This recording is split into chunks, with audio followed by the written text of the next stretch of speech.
Antonio nunca pensó que a sus 39 años la muerte le daría un ultimátum tan claro.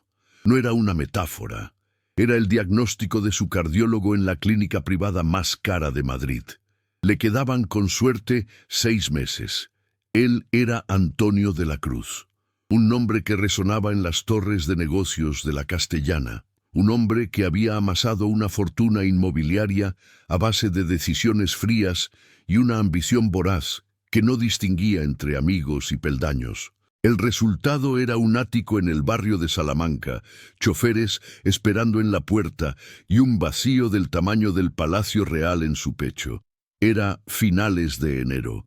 La Puerta del Sol estaba congelada, pero el frío real, el que te llega a los huesos sin importar cuántas capas de cachemira te pongas, estaba en el alma de Antonio. Esa noche, camino a casa después de una reunión inútil con sus abogados sobre la próxima fusión, ¿para qué más dinero si iba a morir?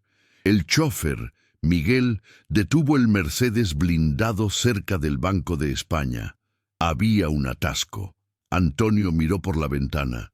La gente pasaba a toda prisa, con bufandas cubriendo la boca, aferrándose a la promesa de una taza caliente. Y ahí, acurrucada contra una rejilla de ventilación que expulsaba un débil aire tibio, estaba ella. No era una mendiga, era una sombra. Tenía quizás unos 20 años, pero su delgadez y su ropa gastada la hacían parecer una adolescente. Estaba dibujando algo en una libreta barata con un lápiz de grafite casi consumido. Una gorra de lana, que antes fue roja, le tapaba la mitad de la cara. La escena duró solo 1 minuto antes de que el tráfico se moviera, pero se grabó en Antonio. Al día siguiente, regresó al mismo lugar a la misma hora. Miguel estaba nervioso. El señor de la Cruz no hacía paradas no programadas. «Quédate aquí, Miguel», ordenó Antonio bajando el cristal. El aire helado lo golpeó. Él, que siempre estaba envuelto en el calor controlado de su coche o su casa, sintió el aguijón de la intemperie. La chica seguía allí, ahora vendiendo pequeños ramilletes de romeros secos que olían vagamente a esperanza.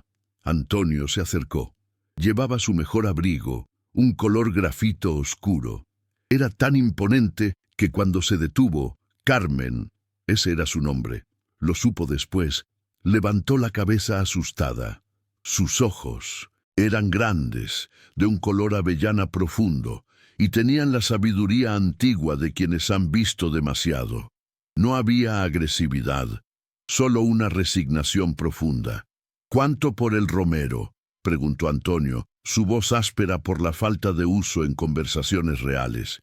«50 céntimos, señor, pero huelen bien, los recogí yo misma cerca del río», dijo Carmen, extendiendo una mano temblorosa. Antonio no llevaba efectivo, solo tarjetas de crédito y el móvil. «No tengo cambio», dijo, «pero quiero comprarlos todos». Carmen frunció el ceño. Había unos 20 ramilletes. «Serían 10 euros, señor». Antonio sacó un billete de 50. «Quédatelo». Carmen miró el billete. Luego miró a Antonio. El gesto no fue de alegría, sino de profunda incomodidad. «No puedo aceptar tanto, señor, no lo merezco». Esa frase. La falta de avaricia en un lugar donde la avaricia era la única moneda de cambio. Eso desarmó a Antonio, que había pasado toda su vida convenciendo a la gente de que merecían más, para poder venderles más caro. «¿Qué dibujas?», preguntó Antonio, señalando la libreta que ella intentaba esconder bajo el brazo. Carmen dudó. Abrió el cuaderno a regañadientes. Eran bocetos de la ciudad, pero no los monumentos. Eran las texturas, la sombra proyectada por un semáforo, el desgaste del adoquín, la forma en que la luz del atardecer golpeaba una farola vieja, pequeños trozos de belleza ignorada. «Tienes talento», admitió Antonio. Carmen se encogió de hombros. «Es solo una manera de pasar el frío y de ver que no todo es gris». Antonio se sentó en el escalón helado junto a ella, algo que no había hecho en 20 años. Su cuerpo protestó por el frío, pero su mente estaba en silencio por primera vez en meses. ¿Te llamas Carmen?, preguntó Antonio, leyendo un nombre garabateado en la tapa del cuaderno. Sí, señor. Yo soy Antonio. Hubo un silencio largo, lleno del ruido incesante de Madrid. Antonio sintió el pinchazo habitual en el pecho, no el del frío, sino el de su corazón fallando. Sabía que no podía perder tiempo. Se volvió hacia Carmen. Su voz, normalmente firme y cortante, salió sorprendentemente suave. Carmen, tienes 21 años, pero vives como si tuvieras 10. Dime, ¿qué harías si tuvieras todo el dinero del mundo? Carmen lo pensó. No pidió mansiones, ni joyas. Pondría calefacción a todos los que duermen en esta calle y compraría un montón de lápices nuevos. Antonio sonrió, una sonrisa genuina, rara como un eclipse. Tengo una propuesta, una extraña, muy extraña, y te prometo que no es una broma cruel. Soy un hombre muy rico y estoy muy enfermo. Me estoy muriendo, Carmen. Carmen no mostró sorpresa. La gente en la calle aprende rápido a reconocer la verdad en los ojos. Antonio se acercó, bajando el tono para que nadie más escuchara el pacto que sellaría su última etapa. No tengo hijos. A la única hija que tuve la alejé hace mucho tiempo, por ser demasiado parecido a mí. Mis parientes son buitres que esperan mi muerte para destrozar mi legado. No quiero eso. Quiero que mi fortuna sirva para algo, para cambiar la vida de alguien que realmente lo valore. Miró directamente a esos ojos avellana, que ahora reflejaban la luz de un coche que pasaba. Quieres ser mi hija, Carmen, legalmente mi heredera. Te daré mi nombre, mi fortuna, mi vida, a cambio de una cosa, que me cuides hasta el final y que me enseñes, solo por estos meses, cómo es mirar al mundo y no ver solo números. Carmen parpadeó. Era la pregunta más absurda y la más sincera que había escuchado en su vida. ¿Quiere que sea su hija? Sí, mi hija, Carmen de la Cruz. Te sacaré de esta calle hoy mismo. ¿Aceptas? Aquí es donde la historia se vuelve oscura, porque el dinero tiene una sombra, y esa sombra no tardó en alcanzarlos. Carmen aceptó, no por los millones, sino por la promesa de calor y la extraña necesidad que vio en los ojos de Antonio. Esa misma noche, Carmen estaba en el ático de Antonio, un espacio minimalista de 300 metros cuadrados con vistas a todo Madrid. Las sábanas de hilo egipcio se sentían extrañas. El silencio era ensordecedor. Antonio no bromeaba sobre su enfermedad. La tos seca y los dolores repentinos eran constantes. En los días siguientes, el proceso fue rápido y brutal. Abogados, firmas, documentos de adopción de adultos, lo que facilitó el trámite, dada la edad de Carmen. Carmen se convirtió legalmente en su hija. La noticia fue una bomba en los círculos financieros. Antonio de la Cruz, el titán de acero, había adoptado a una indigente como heredera universal. Los parientes, especialmente su sobrino Eduardo, un joven ambicioso que había pasado 10 años lamiendo las botas de Antonio en espera de la herencia, estallaron. Eduardo apareció en el ático una tarde sin previo aviso. Era pulcro, arrogante y destilaba desprecio. «Tío Antonio, esto es una farsa. Esta persona, ¿quién es?» Una estafadora de poca monta que vio una oportunidad con un anciano senil. Antonio, sentado en su sillón de cuero frente al ventanal, levantó una mano débil. «Eduardo, tu visita es inoportuna. Carmen es mi hija. Muestra respeto». ¿Respeto? Ella tiene 21 años y viene de vivir bajo un puente. Y yo he trabajado contigo desde que me gradué en Harvard. Eduardo casi gritaba, gesticulando salvajemente hacia Carmen, que estaba en la cocina preparando una infusión de hierbas para Antonio. Carmen salió de la cocina, sujetando la taza caliente. Su ropa ya no era la harapienta de la calle, sino un jersey simple, pero limpio, que Antonio le había comprado. Pero la humildad se mantenía. «No es un puente, señor», dijo Carmen con calma. Era la entrada de un parking subterráneo. Había menos viento. La absoluta naturalidad de su respuesta desarmó momentáneamente a Eduardo, pero su furia era más fuerte que su vergüenza. Estás jugando a la beneficencia, tío, pero esta chica te va a costar más que un capricho. La vamos a demandar. Esto es manipulación de un enfermo terminal. ¿Crees que un juez creerá el cuento de hadas? Antonio miró a su sobrino y vio el reflejo exacto de la persona que él había sido. Frío, egoísta, centrado solo en el valor monetario. Demanda lo que quieras, Eduardo. Pero te advierto, la última cláusula de mi testamento es muy clara. Si alguien impugna a Carmen, toda la fortuna irá a la beneficencia que ella elija. No obtendrás ni un céntimo. Eduardo se congeló. El terror a perderlo todo era un freno más poderoso que cualquier código moral. Salió del ático dando un portazo. Los días se convirtieron en semanas. Carmen no se dedicó a gastar la fortuna. No pisó las tiendas de lujo de Serrano, a pesar de que Antonio le dio tarjetas ilimitadas. En su lugar, se convirtió en una cuidadora, pero también en una maestra. Antonio había vivido en un capullo de aislamiento. Carmen le obligó a abrir los ojos. ¿Por qué no comes nada, padre?, preguntó Carmen una mañana, usando la palabra padre con creciente facilidad. No tengo hambre. Estoy cansado.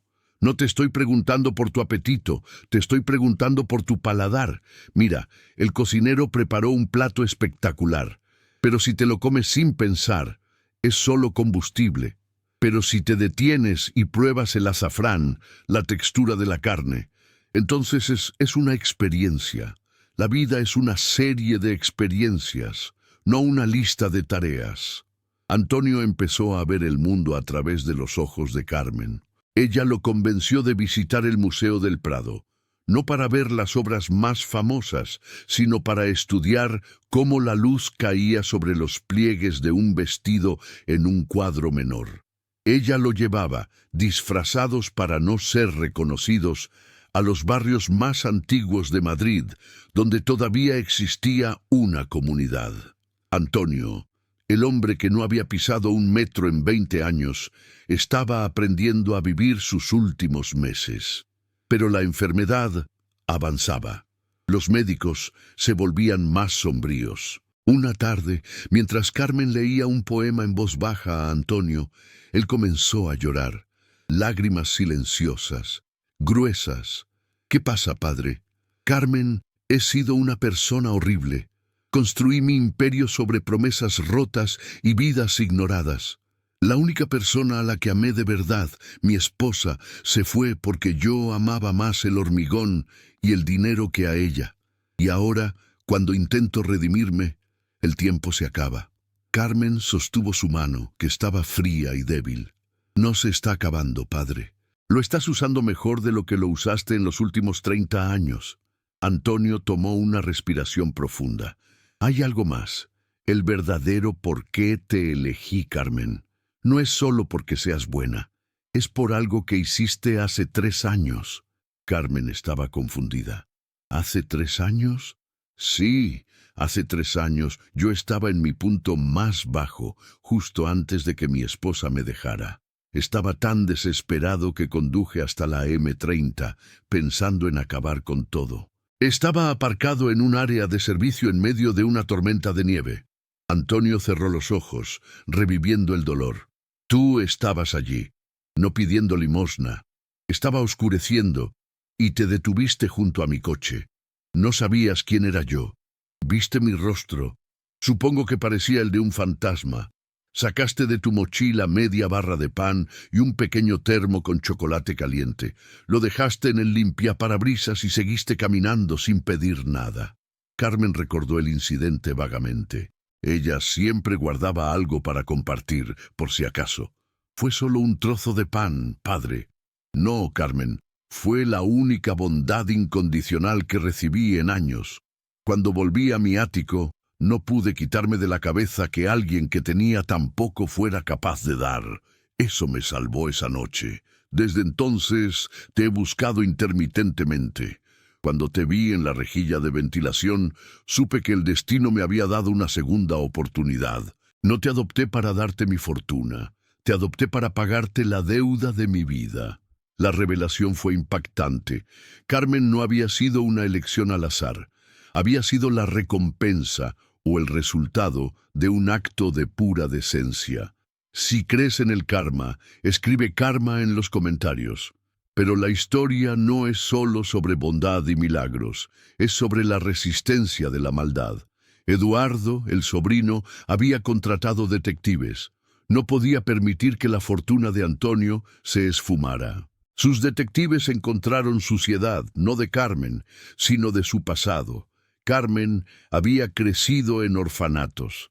A los 18 salió y tuvo que valerse por sí misma, viviendo en un barrio marginal.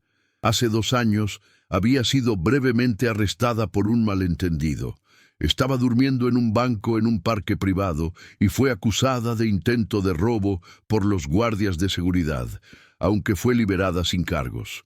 Un error administrativo, pero un arresto registrado. Eduardo utilizó esa información para orquestar un golpe maestro. Presentó una moción de emergencia ante el tribunal, alegando que Antonio estaba siendo manipulado por una criminal con historial de invasión de propiedad privada y posible intento de fraude. El juez, un hombre rígido y conservador, accedió a una audiencia de emergencia para revisar la validez de la adopción. Antonio estaba demasiado débil para ir. Carmen tuvo que enfrentarse sola al tribunal, defendida por los carísimos abogados de Antonio, que no confiaban en ella ni un ápice. En la sala, Eduardo se presentó radiante, vestido con un traje de 3 piezas. «Su señoría», comenzó Eduardo con voz untuosa, «mi tío, un hombre de negocios brillante, pero actualmente vulnerable por su condición médica, ha sido engañado por esta mujer, quien se aprovechó de su debilidad emocional». Mostró el informe policial. «Aquí está su señoría.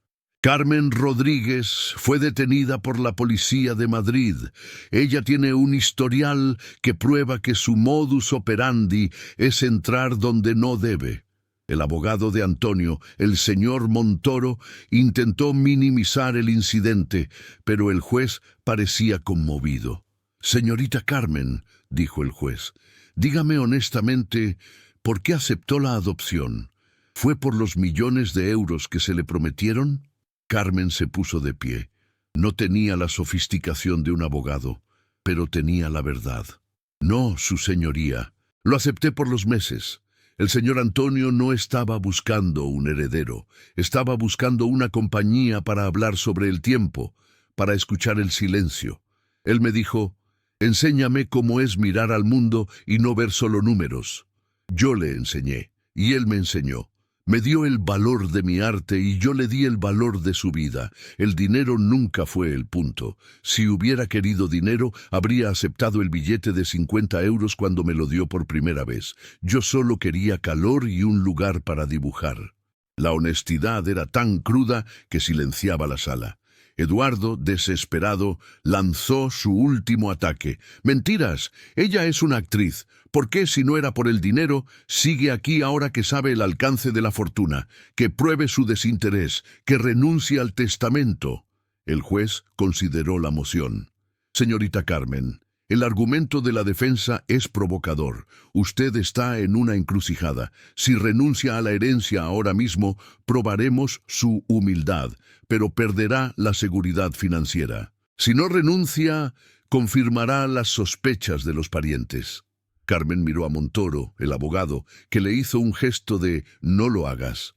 Estaba en juego la posibilidad de crear una fundación que cambiaría la vida de miles de personas. Pero Carmen miró más allá. Miró al hueco que Antonio había dejado en su vida, a la calidez de esos meses, y entendió que la verdadera lealtad no era hacia el dinero de Antonio, sino hacia su última voluntad. «Su señoría», dijo Carmen, con la voz firme. «El señor Antonio nunca me pidió renunciar a nada. Me pidió una cosa, que honrara su legado, y yo lo haré». La audiencia continuó por horas, llena de tecnicismos legales. Mientras el destino de miles de millones de euros se decidía en esa sala fría, Antonio estaba en su cama de hospital, la respiración superficial. Por la tarde, El juez emitió un fallo.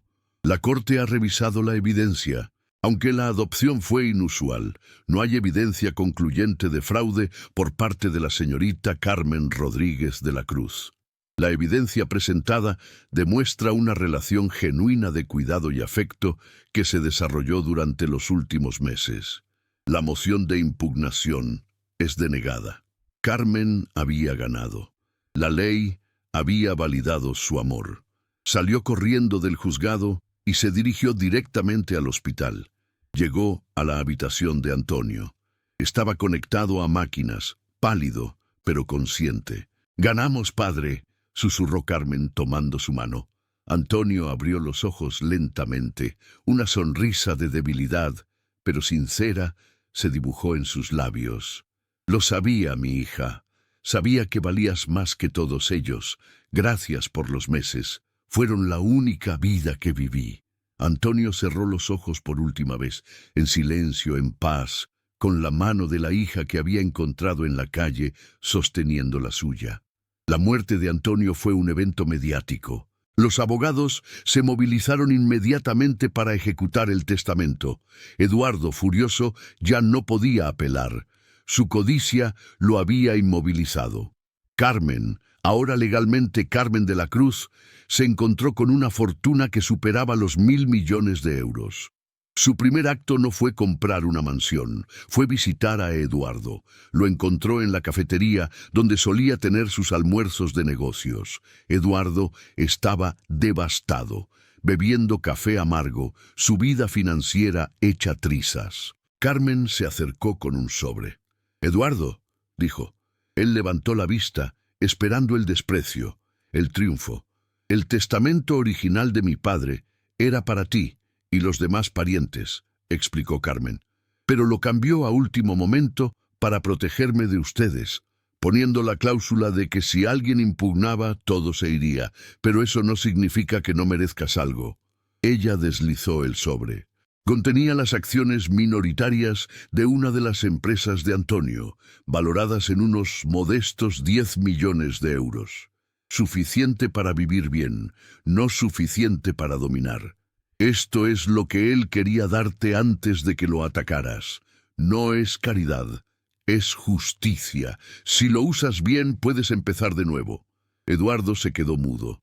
No era la humillación que esperaba, era un salvavidas lanzado por la persona que más odiaba. «¿Por qué haces esto?», logró preguntar Eduardo.